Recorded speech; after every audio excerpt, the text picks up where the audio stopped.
اس کے بعد فرمایا یا اہل کتاب، اے اہل کتاب، لا تغلو فی دینکم، اپنے دین میں غلو نہ کرو، غلو سے کام نہیں لو، کسی کی شان، کسی کا مقام اتنا بڑھا دینا، اتنا چڑھا دینا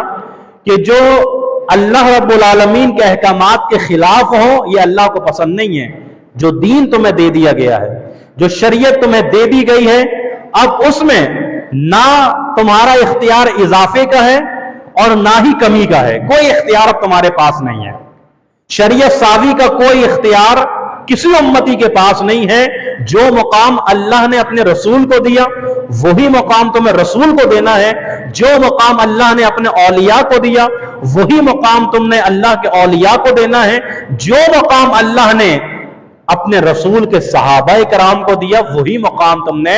صحابہ کرام رضوان اللہ علیہم اجمعین کو دینا ہے۔ نصارہ نے حد سے بڑھایا، غلو کیا، عیسیٰ علیہ السلام فرمایا یہ اللہ کا بیٹا،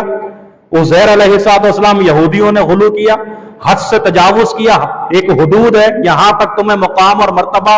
رکھنا ہے کسی کا، لیکن تم اس سے آگے بڑھے اور اتنا آگے بڑھے کہ تم نے کہا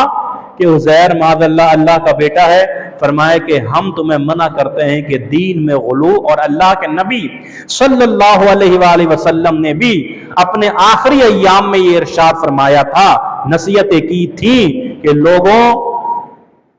میری قبر کو سجدہ گاہ نہ بنانا جس طرح لوگوں نے اپنے انبیاء کی قبروں کو سجدہ گاہ بنا لیا تھا۔ مجھے اس طرح سے آگے مت بڑھانا، غلو نہ کرنا کہ جس طرح نصارہ نے عیسیٰ علیہ السلام کو اللہ کا بیٹا بنا دیا تھا، اس طرح کا غلو میرے لیے مت کرنا۔ تو ہاں، شان ہے، مقام ہے، مرتبہ ہے، عزتیں ہیں، رفعتیں ہیں، بلندیاں ہیں، اور اللہ کے بعد اس کائنات میں اگر کسی کا نام ہے تو وہ محمد مصطفیٰ صلی اللہ علیہ وآلہ وسلم کا ہے، لیکن ایک حد ہم نے مقرر کر دی ہے، اس حد تک تم نے رہنا ہے۔ تو حد سے آگے بڑھ جانا فرمایا یہ اللہ کو پسند نہیں ہے۔